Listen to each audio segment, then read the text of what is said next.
It's funny, you spend years building a life with someone, pouring your heart into a relationship, and then one day, you wake up in an empty apartment you barely recognize, wondering how you ended up here.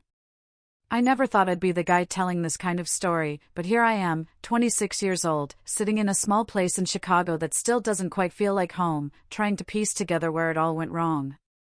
Just a few weeks ago, I walked away from a 2-year relationship with Maya because I finally had to admit something I'd been dodging for months. I wasn't her boyfriend. I was just another member of her friend group, except I came with benefits and paid half the rent. Let me back up a little and explain how I got here, because honestly, even I didn't see this coming when we first started dating. Maya was 24 when we met. She was funny, incredibly energetic, and yeah, she had this really tight-knit group of friends she called the Squad. At first, I thought it was kind of cute. There was Olivia, who was basically the self-appointed mom organizing everything. Leo, the guy who always had an opinion about everything. Sophia, who documented every single moment on social media, and Noah, the quiet one who somehow always ended up being the tiebreaker. I genuinely thought it was sweet how close they all were. You know, like those movie friendships where everyone just gets each other. They had matching Halloween costumes, coordinated birthday surprises, and this whole shared history going back to college that they loved to reference in conversations I wasn't a part of.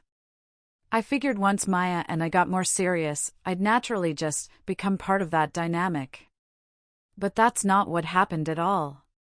Instead, I just became the guy who was always waiting, always understanding, always coming in second, third, or honestly, sixth place, if you counted all of them and whatever plans they had that week. The thing is, it didn't start out bad. It was gradual, like watching water slowly erode stone until one day you realize there's a canyon where solid ground used to be. Our first few months were great, we were deep in that honeymoon phase where nothing else matters. But around month 4, I started noticing patterns. We'd make plans for Friday night, and then Thursday afternoon she'd text saying, Olivia had a bad day, so we're doing girls' night, or Leo's band is playing, and the whole squad is going. And I'd say, sure, because what kind of controlling jerk tells their girlfriend she can't see her friends, right? Except it kept happening, over and over, until I realized I wasn't postponing our plans occasionally. I was just perpetually rescheduling my life around her social calendar. Every weekend was planned around what the squad was doing. Every holiday involved coordinating with 5 other people's schedules. And every conversation about our future somehow circled back to making sure it didn't interfere with the group dynamic. I started feeling less like a partner and more like an accessory she brought out when the squad wasn't available. 6 months ago, we moved in together, and I thought, okay, this will change things. I really believed that living together would mean we'd finally have our own space, our own rhythm, separate from everyone else. I was so wrong, it's almost funny now. If anything, moving in together just made it easier for the squad to treat our apartment like their personal hangout spot. They'd show up unannounced, crash on our couch after nights out, and Maya never saw anything wrong with it. I'd come home from work exhausted, hoping for a quiet evening with my girlfriend, and find all 5 of them in our living room, having an impromptu movie marathon. When I'd gently suggest that maybe we could have some nights just for us, Maya would look at me like I'd suggested something completely unreasonable. She'd tell me they were her family, that I needed to understand how important they were to her. And I did understand. I really did. But I also started to understand that in her hierarchy of importance, I was nowhere near the top. The breaking point came on our 2-year anniversary. Looking back, I should have seen it coming from miles away. I'd planned everything weeks in advance because I knew how complicated her schedule got with the squad. I made reservations at her favorite Italian restaurant, the one where we had our first date, and I'd bought tickets to see this band she'd been obsessed with for months. I was so excited. I'd even bought a new shirt and spent way too much time picking out the perfect card. The morning of our anniversary, she woke up smiling, kissed me, and told me she couldn't wait for tonight. I felt this wave of relief wash over me, because part of me had been terrified she'd forgotten, or that something would come up. But I should have trusted my instincts because around 2 o'clock in the afternoon, her phone started blowing up with messages. I watched her face change as she read them. That expression I'd come to know and dread, the one that meant the squad needed something. And I was about to be disappointed again. She looked up at me with those apologetic eyes and said, "So, Sophia just had a really bad breakup with her boyfriend, and everyone's getting together tonight to support her." I just stared at her, waiting for the part where she'd say she'd go for an hour and then come back, or that she'd explained it was our anniversary and couldn't make it. But that part never came. I managed to say, "Maya, it's our anniversary." And she actually looked confused, like she didn't see the problem. Then she hit me with the words that ended everything, "Babe, we can celebrate tomorrow. Love can wait, but friendship can't. They were here before you, and they'll be here after." Those words hit me like a physical blow. And I think that's when something inside me just broke. Not dramatically, not with anger, just this quiet snapping sound that only I could hear. I didn't argue, didn't try to convince her to stay. I just said, "Okay," and watched her get ready to leave. She kissed me on the cheek, told me I was the best for understanding, and walked out the door to go meet her friends, leaving me standing in our apartment with restaurant reservations and concert tickets I'd never use. I sat there for a long time after she left, just thinking about everything. All the times I'd come second to the squad. I thought about my college graduation 6 months prior, where she'd left early because Olivia needed help with some emergency that turned out to be deciding which shoes to buy. I thought about my brother's wedding, where she'd spend half the reception on her phone coordinating some squad drama instead of dancing with me. I thought about the time my mom was in the hospital and I'd asked her to come with me, but she told me she'd already committed to a squad road trip and couldn't bail on them. Every single memory was the same pattern, me waiting, me understanding, me being the one who was supposed to be flexible, while her friends got her best time, her energy, her priority. That night, while she was out with the squad, I opened my laptop and started looking at apartments. I wasn't even angry anymore. I was just tired. Exhausted from always being. The backup plan, from feeling like I was dating 5 people instead of 1, from coming in 6th place in my own relationship. I found a small 1-bedroom place across town. Nothing fancy, but it was available immediately. And before I could talk myself out of it, I filled out the application. When Maya came home that night, drunk and happy and full of stories about how they cheered Sophia up, I was in bed, pretending to be asleep. She curled up next to me, whispered that she loved me, and I lay there in the dark, thinking about how love apparently only mattered when it was convenient. The next morning, I got the email that my application had been approved, and I knew exactly what I was going to do. The next 2 weeks were the strangest of my life because I was essentially planning my escape while living with someone who had no idea what was coming. I signed the lease, and started the slow process of moving my stuff out while Maya was at work, or with the squad, which honestly gave me plenty of opportunities since she was barely home anyway. I'd take a box or 2 each day, small things she wouldn't notice immediately. My books, my winter clothes, that gaming console I'd bought before we moved in together. It felt surreal, like I was erasing myself from our life one piece at a time. And the weirdest part was how easy it was, because she genuinely didn't notice anything different.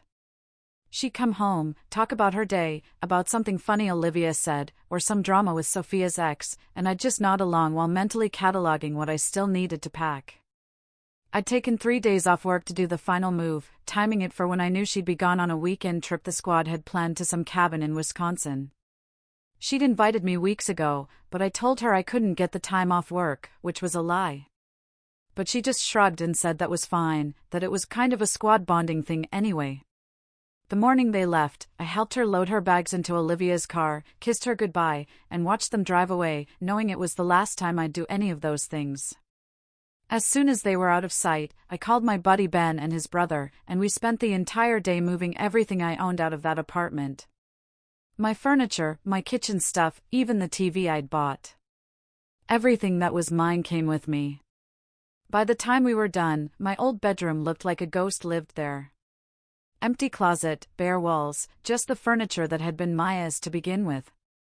I left my key on the kitchen counter with a note that just said I was done, that I couldn't keep being her last priority, that I hoped she'd understand someday, but I wasn't going to wait around to find out. I didn't write some long emotional letter because honestly, what was there to say that I hadn't already tried to communicate 100 different ways? I thought about texting her, giving her a heads up, but I knew if I did that, she'd either try to talk me out of it, or she'd call the squad and they'd all show up to stage some kind of intervention. So, I just left, closed the door behind me, and drove to my new place with this strange mixture of relief and sadness sitting heavy in my chest. She didn't notice anything was wrong until she got back Sunday night. And I know this because my phone started exploding around 11 p.m. with calls and texts. At first, they were confused, asking where I was and why my stuff was gone. Then they turned angry, accusing me of abandoning her without warning. Then they got desperate, begging me to come back so we could talk about this. I ignored all of them, every single call and text, because I knew that if I engaged at all, I'd get sucked back into explaining and justifying and defending my decision to people who had never respected it in the first place. But Maya wasn't the type to just let things go. And apparently, neither was the squad, because by Monday afternoon my phone was getting messages from all of them. Olivia sent me this long text about how I was breaking up their family, how Maya was devastated, how I was being selfish and cruel. Leo sent a message calling me an immature jerk who couldn't handle his girlfriend having friends. Sophia sent me screenshots of Maya crying, like that was somehow going to make me feel guilty enough to come back. Noah, who I'd always thought was the reasonable one, texted saying, "Hey man, we all want to sit down and talk this through. Running away isn't the answer." I blocked Maya's number after the 50th text, and I thought that would be the end of it, that eventually they'd realize I was serious and leave me alone. I should have known better, because I'd made one stupid mistake in my rush to leave. I'd forgotten that Ben was friends with Leo from some softball league they both played in years ago. I didn't even think about that connection until Tuesday morning when Ben called me, sounding uncomfortable, and asked if I'd told anyone where my new place was. Apparently, Leo had reached out to him, asking if he knew where I'd moved to, playing it off all casual like he just wanted to drop off some of my mail that had been delivered to the old apartment. Ben, being a good friend, had told him he didn't know and wasn't getting involved. But the damage was already done because now the squad knew that Ben had helped me move, which meant they knew he knew where I was. I told Ben not to worry about it, that I'd handle it. But I felt this sinking feeling in my gut because I knew exactly what was coming next. Wednesday evening, I was in my new apartment, finally starting to unpack and make the place feel like mine, when someone knocked on my door. I wasn't expecting anyone. Ben knew to text before coming over, so I looked through the peephole and felt my stomach drop. All 5 of them were standing in my hallway. Maya in front, looking determined. The squad fanned out behind her like some kind of emotional SWAT team. I stood there trying to figure out how they'd found me. And then I remembered that Ben had posted a picture on Instagram a few days ago from a coffee shop that was literally across the street from my building, the kind of neighborhood spot that only locals would know about. They must have seen it, put 2 and 2 together, and somehow tracked down which building I was in, probably by checking the apartment listings in the area until they found one that matched the timeline. I didn't open the door. Just stood there, frozen, trying to comprehend what kind of person brings their entire friend group to confront their ex at his new apartment. Maya knocked again, louder this time, and I heard her voice through the door. "Alex, I know you're in there. We need to talk. You can't just throw away 2 years without a conversation." Then Olivia's voice joined in. "We drove all the way across Chicago. You at least owe us a conversation." Part of me wanted to open the door and explain everything one more time, to make her understand why I'd left, but I'd spent 2 years trying to make her understand, and it had never worked. So instead, I pulled out my phone and called building security, told them I had unwanted visitors who wouldn't leave. I felt ridiculous doing it, like I was overreacting, but at the same time, what was I supposed to do? Let them bully their way into my apartment so they could gang up on me about how wrong I was? I listened through the door as security showed up and asked them to leave. Heard Maya arguing, "But he's my boyfriend. I have a right to talk to him." And heard Olivia trying to explain that this was just a misunderstanding. Security wasn't having it, though. Told them they needed to leave the property or they'd call the police. And after a few more minutes of heated discussion, I heard footsteps retreating down the hallway. I stood at my window and watched them all pile into Olivia's car. Saw Maya looking back up at my building with this expression I couldn't quite read, somewhere between disbelief and anger. And honestly, I felt nothing but exhaustion. The texts started up again after they left. Angry ones now. Messages calling me a coward for not facing them, saying I owed Maya closure, that real men don't run away from their problems. I turned my phone off completely and sat in my empty apartment, surrounded by half-unpacked boxes. And for the first time in months, I felt something close to peace. 3 weeks passed, and I started feeling like myself again, which sounds dramatic, but it's true. I hadn't realized how much of my energy had been going into managing Maya's schedule, and her feelings, and her squad's constant presence in our lives, until all of that was suddenly gone. My new apartment was small, but it was mine, and I could come home after work and just exist without wondering if I'd find 5 people camped out on my couch, or if the plans I'd made would get cancelled last minute. I reconnected with friends I'd lost touch with during the relationship, guys from college who'd stopped inviting me places because I always had to check with Maya first, and the answer was usually no, because the squad had something planned. Ben and I started a weekly poker night. Nothing fancy, just a few guys hanging out without anyone documenting it for social media or turning it into a whole production. About a month after the breakup, I met someone at a coffee shop near my office. Her name was Emily. She was 25, worked in graphic design. And the first thing I noticed about her was that she was sitting alone, actually alone, reading a book, and drinking coffee without her phone even on the table. We started talking, exchanged numbers, and went out for dinner that weekend. The whole experience felt foreign to me, like I'd forgotten what it was like to have someone's undivided attention for an entire evening. Emily didn't check her phone once during dinner. Didn't mention having to coordinate with anyone else about anything. And when I asked if she wanted to do something the following weekend, she just said yes without having to check 3 other people's calendars first. It wasn't serious yet. We were just getting to know each other, but it felt like breathing fresh air after being stuck in a crowded room for too long. Around that same time, I started hearing things through mutual friends about how the squad was falling apart. I didn't go looking for this information, it just came to me the way gossip does in overlapping social circles. Apparently, Leo had gotten engaged to someone he'd been dating long distance.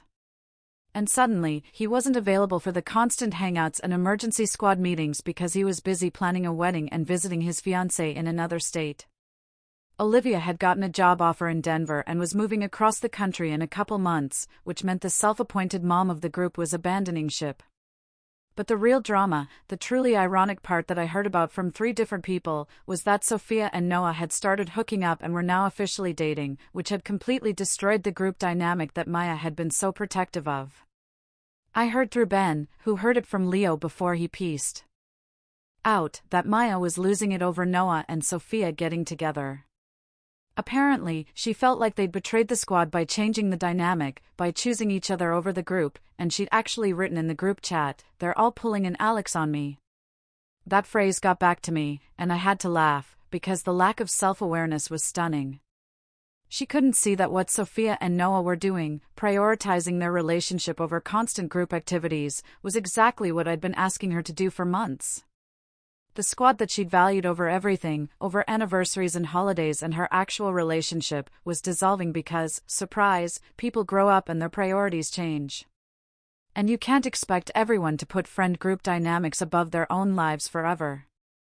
2 months after I moved out, Maya texted me from a number I didn't have blocked. It was late at night, and the message just said she'd been thinking about everything and wondered if I'd be willing to meet for coffee. I didn't respond right away. Sat with it for a couple days while I tried to figure out what I felt. There was a time when a text from her would have made my heart race. Would have made me hope that maybe she finally understood. But now, I just felt tired. A week later, she sent another message. "I've learned a lot over the past couple months. I understand now what you were trying to tell me. I'm ready to change if you'll give me another chance." I still didn't respond, because what was there to say? The relationship was over. Had been over long before I actually moved out. And her sudden revelation, now that her friend group was falling apart, didn't change anything. I ran into her by accident about 3 months post-breakup at a restaurant in River North. I was there with Emily, having dinner, and Maya was sitting at the bar alone, which was the first time I'd ever seen her anywhere without at least one member of the squad attached to her hip. She was staring at her phone, scrolling through what looked like old photos, and there was something about her posture that looked defeated in a way I'd never seen before. She glanced up, saw me, and our eyes met across the restaurant. I watched her face cycle through surprise, then pain, then something like resignation. Emily noticed me tense up and asked if I knew her, and I just said it was my ex, and I'd handle it. Maya stood up slowly, like she was giving herself time to change her mind, then walked over to our table. She stopped a few feet away, respectful of the space, and said, "Hey, Alex. I'm sorry to interrupt your dinner." Her voice was quieter than I remembered, less confident. I could see Emily watching curiously, but staying silent, and I appreciated that. Maya looked at me, then at Emily, then back at me, and took a deep breath before continuing. I need to say this, and then I'll leave you alone. You were right about everything. About the squad, about priorities, about all of it. I didn't see it until everyone started doing exactly what you did, choosing their relationships and their lives over constant group hangouts. And I'm sorry, really sorry, for not seeing it sooner, for not seeing you. There were tears in her eyes now, but she wasn't crying dramatically, just standing there, being honest in a way she'd never been during our entire relationship. I looked at her for a long moment. This person I'd spent 2 years with, who I'd loved, who I'd tried so hard to reach. And I felt a mix of things, sympathy, sadness, but also a clarity I'd never had before. I said, "I appreciate you saying that, Maya. I really do. I hope you figure things out." And I meant it, not in a bitter way, just in a genuine hope that she'd learn and grow from this. She nodded, wiped her eyes quickly, and said, "She seems nice. I hope she knows how lucky she is." And then she turned and walked back to the bar, grabbed her coat, and left the restaurant without looking back. Emily reached across the table and squeezed my hand. Didn't ask questions or make me explain, just let me process whatever I was feeling. As we left the restaurant later, I saw through the window that the bar stool where Maya had been sitting was empty, her half-finished drink still sitting there. I thought about the squad, about how they'd all scattered in different directions, pursuing their own lives and relationships, leaving Maya alone with the realization that friendships, even the closest ones, evolve and change and sometimes end. I thought about how I used to be that person waiting at home while she chose them over me, and how now she was the one sitting alone at bars, probably wondering where it all went wrong. Part of me felt bad for her, but a bigger part of me felt grateful that I'd had the strength to walk away when I did, that I'd refused to keep accepting being treated like an option. Emily and I walked to her car, and she finally asked, "You okay?" And I realized I actually was. More okay than I'd been in years. I told her I was good. That seeing Maya had given me closure I didn't know I needed, and it was true. Sometimes the best thing you can do for yourself is refuse to be treated like an option. And sometimes people only realize what they had after it's gone. The important thing is that by the time they figure it out, you've already moved on to something better. I got in Emily's car, and as we drove away, I didn't look back at the restaurant. Didn't wonder what Maya was doing or where she was going because honestly, it wasn't my problem to solve anymore. And that felt like freedom. What do you think is the hardest part about ending a relationship where you constantly felt like a second choice?